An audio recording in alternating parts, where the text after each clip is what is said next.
હું PSI U B Mahendrapara Sarthana police station ખાતે હાલ છેલ્લા 6 મહિનાથી ફરજ બજાવી રહી છું અને આપણા સમાજની જે કંઈ પારદર્શિકતા છે એની સાથે અત્યારે હું ફેસ થઈ રહી છું, કારણ કે આપણા જ એરિયામાં છું અને આપણા જ લોકોના વચ્ચે છું. સમાજ હાલ કઈ દિશામાં જઈ રહ્યો છે, શું કાર્ય કરી રહ્યો છે, એની પારદર્શિકતા અત્યારે મને દેખાઈ રહી છે. હું એટલા બધા મોટા શબ્દો નહીં વાપરી શકું, પણ તમને સાદી ભાષામાં સમજાવવા માંગુ છું, કારણ કે મને એટલો અનુભવ નથી અને એટલો સમય પણ થયો નથી. હજી ઉગીને ઊભું થયેલું ફૂલ છું. અને કાનજીભાઈ ભાલાળા, જેમને હું જાણતી પણ નથી અને એમણે મને આ પ્લેટફોર્મ આપ્યું છે, એના માટે ખૂબ ખૂબ અભિવાદન પાઠવું છું અને ખૂબ ખૂબ અભિનંદન પાઠવું છું. મારી આપવીતી છે કે મારું પોતાનું જે હું ફેસ કરીને આવી છું એમાંથી હું તમને બદલવા, પરિવર્તન લાવવા માટે થોડી મારું રિક્વેસ્ટ માનો, એક તમારી દીકરીની રિક્વેસ્ટ માનો, એવું માનીને આગળ ચાલજો અને આ વિચારસરણીને થોડી અપનાવજો. મારે તમને એ કહેવું છે કે તમે દીકરીને, જ્યારે હાલના અત્યારના સમયમાં એવું બને છે કે દીકરી જન્મ લે છે એટલે તમે રીલ્સ બનાવો છો, દીકરી મારો લાડકવાયો, આ તે, એમને સન્માન આપો છો. પણ દીકરી જ્યારે 15 વર્ષની, 16 વર્ષની, 20 વર્ષની થાય છે ત્યારે એના સપનાઓ, એની કલ્પનાઓ, એની દુનિયા તમે ભૂલી જાઓ છો. અને આ ખરેખર આ સમાજની અત્યારે હકીકત છે.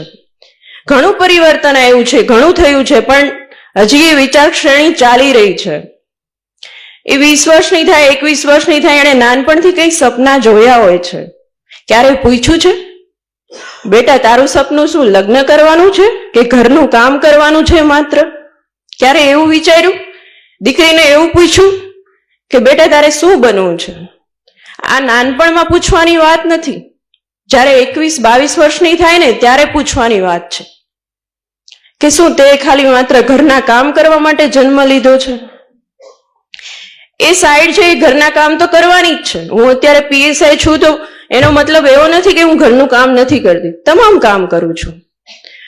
પણ એક આઈડેન્ટિટી બનાવવા, હું મારી ખુદની વાત કરું તો મારા પિતાની એટલી ફાઇનાન્શિયલ કન્ડિશન સારી નહોતી કે હું આગળ વધી શકું. પણ તમે કેવું વિચારો છો કે એક દીકરી મોટી છે, પાછળ 2 દીકરા છે, તો પેલા દીકરાને ભણાવીએ, દીકરીને ન ભણાવીએ? કેમ? શું એનો હક નથી?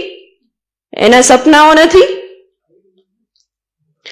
કારણ કે તમને મનમાં એવું છે કે દીકરો તો આપણી સાથે રહેવાનો છે, ભણી ગણીને કંઈક બનશે.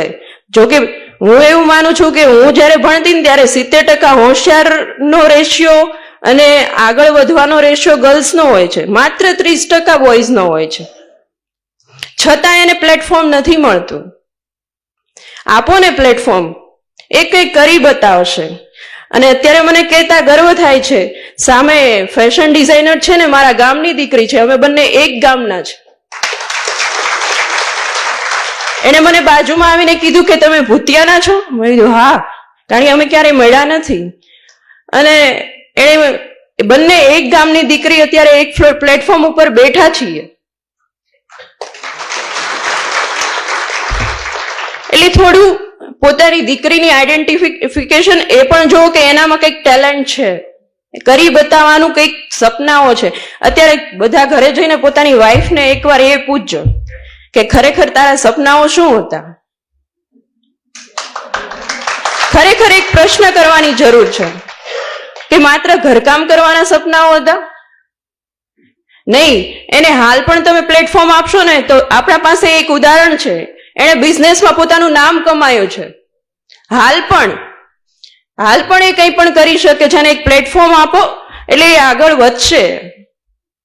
બીજું એ કહેવાનું કે જ્યારે મારો સમય હતો ત્યારે હું પરણાવવામાં આવી અને મને રંઘોળા ખાતે મારું સાસરું છે, મારું ગામ ભૂતિયા છે. એટલે હું ઘરે ગઈ એટલે મારા સાસુએ મને પૂછ્યું, 2 વર્ષ તો હું ઘરે આરામ જ કર્યો છે. એટલે મને કે મારા સાસુ ટીચર છે, સસરા ડોક્ટર છે અને મારા હસબન્ડ છે કન્સ્ટ્રક્શનમાં છે. મને કે અમારા ત્રણેયની કંઈક આઈડેન્ટિટી છે, તારી શું છે? તું શું છે? માત્ર આખી લાઈફ ઘરનું કામ કરીશ, આજુબાજુના ઘરમાં બેસીને પોતાનો ટાઈમ પસાર કરીશ, મેં કીધું પછી મને વિચાર્યું કે નહીં, વાત તો સાચી છે, કંઈક તો લાઈફમાં કરવું જોઈએ. અને સાસરાના ઘરે જઈને 2 વર્ષ મહેનત કરીને એઝ અ પીએસઆઈ ગુજરાતમાં 10મા નંબરે પાસ થઈ છું, વિથ મેરિડ વુમન. એટલે કંઈક કરવાનું અંદરથી તમામ સ્ત્રીને, હું એવું નથી માનતી કે એને મનમાં કંઈક કરવાની લાગણીઓ નહીં હોય, કંઈક બનવાની લાગણીઓ નહીં હોય. ખરેખર એ સ્ત્રી પોતાના આજુબાજુના વ્યવહારોના પેલા રિસ્ટ્રિક્શનથી આગળ વધી નથી શકતી, પણ એક પ્લેટફોર્મ મળે તો ખરેખર એ આગળ વધી શકે છે. અને બીજું કહેવાનું એ કે કન્યાદાન જ્યારે કરો છો ત્યારે તમને એમ થાય છે કે હું વધારે સોનું આપું, સમાજને દેખાડું કે મારી દીકરી પાસે અમે એટલું કન્યાદાન કર્યું, સામેથી એટલું સોનું આવ્યું. પણ એ સોનું આપવાના બદલે એટલી ડિગ્રીઓ આપો ને કે એના સસરાની 7 પેઢીઓ તારવી નાખે. તમને જિંદગીભર એની ઉપાધિ નહીં રહે. અત્યારે મારા પપ્પાને કોઈ પણ પ્રકારની મારી ઉપાધિ નથી કે મારી દીકરી સર્વાઈવ કરી શકશે કે નહીં, કે શું કરશે. અને જ્યારે તમે તમારા દીકરીના સાસરે જાઓ અને એ ઘરનું કામ કરતી હોય એ સારી લાગશે, કે કમરમાં ફટકડી લઈને આટા મારતી હોય એ સારી લાગશે? વાત બરાબર છે કે નહીં? એટલે એક આઈડેન્ટિટી આપો, દીકરીને ભણાવો, ગળાવો, અથવા તો એને જે ફિલ્ડમાં ઇન્ટરેસ્ટ છે એમાં આગળ વધારો. અને બીજું છે કે એક પરિવર્તન લાવવાની ખાસ જરૂર છે. હવે તમારી લાઈફમાં અને તમારા સમયમાં તમે ઘણું ઘંટી ચલાવવા માટે ને રાત જાગીને તમે જે કામ કર્યું હોય, પણ તમે અત્યારે તમારી વહુઓને પણ એ પ્રેશર કરો છો કે અમે તો અમારા સમયમાં આ કામ કર્યું છે, આ કામ કર્યું છે, તમે તો આટલું પણ કરી નથી શકતા.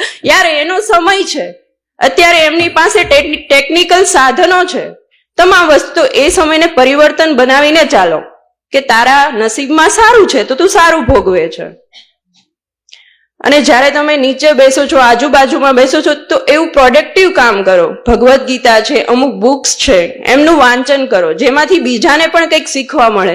હું રોજ નીચે યુનિફોર્મ પહેરીને જાઉં ને, એટલે નીચે લેડીઝ બેઠા હોય, એટલે ગેલેરીમાં આપણે ટોવેલ સૂકવવા જઈએ તો તમામની નજર ઉપર હોય. પછી બીજાને ત્યાં કંઈ ચાલતું હોય તો તમામની નજર ઉપર હોય. શું કામ આપણે બીજાના ઘરનું જોવાનું? એવું કંઈક પ્રોડક્ટિવ કામ કરો ને જેમાં આપણે બીજાના ઘરની કે બીજાના કોઈની જરૂર જ ના પડે. આપણી જેમ કાનજીભાઈ ભાલાળા કે એમનું એક સ્લોગન છે કે હેલ્થ, વેલ્થ અને હેપીનેસ. તો તમે સ્વીકાર કરતા થાવ ને કે અમુક વસ્તુ છે એ મતલબ ભગવાને કરી છે તો એને સ્વીકારતા. કોઈ આપણી પાસે એવું કોઈ ઘટના ઘટી જાય છે તો જે થાય છે એ સારા માટે થાય છે, એના પાછળ કંઈક કારણ હશે, એના માટે દુઃખી થવાની કંઈ જરૂર નથી. અને બીજું કહેવાનું એ કે તમે મોબાઈલ મચડતા હોય છો. બહુ અત્યારની આદત બહુ છે કે મોબાઈલમાં વધારે મચડવાનો, રીલ્સ જોવાનો, આ જોવાનું, તે જોવાનું. પણ મારા પોલીસ સ્ટેશનમાં જે વસ્તુ બને છે કે લેડીઝ આ સાયબર ફ્રોડનો શિકાર સૌથી વધારે બને છે. છેલ્લા અઠવાડિયામાં મેં જેટલા અટેન્ડ કર્યા છે કેસ, એમાં સૌથી વધારે એ બન્યું છે કે કોઈ લેડીઝે 2.5 લાખ, કોઈ 3 લાખ, કોઈ 4 લાખ ઉડાડી દે છે. અને હસબન્ડને વાત પણ નથી કરતા કે એના માતા પિતાને પણ વાત નથી કરતા. કેમ કે એનાથી ભૂલ થઈ ગઈ છે. પૈસા લાવેલા ક્યાંથી હોય છે? આજુબાજુમાંથી માગીને આ તે કરીને લાવ્યો છે. અને અમને એવું કે છે કે અમારા ફેમિલીનો કોઈ કોન્ટેક્ટ ન કરતા, કે અમારા ઘરના વ્યક્તિઓને કોઈને ન કહેતા. પણ એવું કરો જ છો શું કામ? મોબાઈલ યુઝ કરો, પણ એનો યુઝ એવી રીતે કરો, સાવચેતીપૂર્વક કરો. એક ઇડિયટ બોક્સ છે, એમાંથી ઘણું બધું આમ તેમ થઈ શકે છે. ઘણા ક્રાઇમમાં આપણે ફસાઈ શકીએ છીએ. એટલે વસ્તુનો ઉપયોગ કરવાનો પણ લિમિટેડ ઉપયોગ કરવાનો છે. અને બાકી એ ખાસ હું તમને કહું, જેન્ટ્સ, તમે લોકો રાત્રે હું તમને સરથાણા પોલીસ સ્ટેશનની વાત કરું. સાંજે અમે લોકોનું કામ છે કે સૌથી વધારે નશાની હાલતમાં હોય એમના કેસ કરવા. એટલે અમે અમારા ટાર્ગેટ ઉપર નીકળતા હોય છે કે આટલા કેસ આજે કરવાના છે. એમાંથી 15 છોકરા લાવ્યા હોય, એમાંથી 10 છોકરા પટેલ સમાજના હોય છે. આ વસ્તુ વિચારવાની વાત છે. મને જોઈને બહુ દુઃખ થાય છે કે, અને પછી તમે હાથ જોડો છો આવીને કે સાહેબ તમે તો પટેલ છો, તમે તો સમજો. મને કોઈક આવું કે ને એટલે મને વધારે ગુસ્સો આવે છે. અને હું એમ કહું છું, એને કોઈ પણ ની ભલામણ આવે, કોઈ પણ ની ભલામણ આવે પણ મારા પટેલ સમાજને તમારે છોડવાનો નથી. એક રાતી અંદર લોકઅપમાં રહેશે ને તો એને ખ્યાલ આવશે કે આ વસ્તુ ન કરાય. ખૂબ વિચારવાની વાત છે. મારે આ મતલબ અત્યારે સમાજના તમામ વ્યક્તિ બેઠા છે એટલે હું કહેવા માંગુ છું કે આ વસ્તુ વિચારવાની વાત છે. શું કામ આવું કરો છો? તમારી પાસે પૈસા છે તો સારી જગ્યાએ વાપરો ને. અને જે સાયબર ફ્રોડના કેસ આવે છે એમાં 50% પટેલ સમાજ હોય છે. શું કામ અવળા રસ્તે ચડો છો?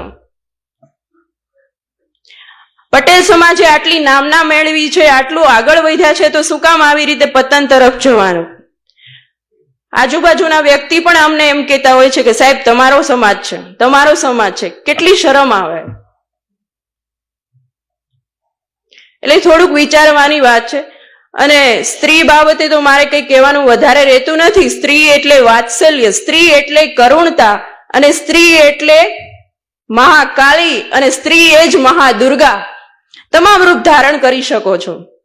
જ્યારે કોઈ વ્યક્તિ તમને છેડે છે, કોઈ વ્યક્તિ તમને હેરાન પરેશાન કરે છે, હમણાં જ એક કેસ બન્યો, તમે કદાચ રીલ્સમાં એક્ટિવ હોય, મતલબ જોતા હોય તો ખ્યાલ આવે, કાપોદ્રા કે વરાછાનો બનાવ છે. છોકરીઓને એક છોકરો હેરાન કરે છે, એના એ જ સમયે એને મારવા, એને પોતે એક્શન ઉઠાવે છે, મારે છે બધાની વચ્ચે, અને એને જેલ ભેગો કરે છે. એટલે તમારામાં એટલી તાકાત છે. તમે કોઈક જગ્યાએ સ્થાન પર છો તો પણ સાથે આ વસ્તુ સુરક્ષિત રહેવાની પણ તમારામાં તાકાત છે. તમે પોતે એટલી તાકાત ધરાવો છો, તમારે બીજા કોઈની જરૂર શું કામ પડે?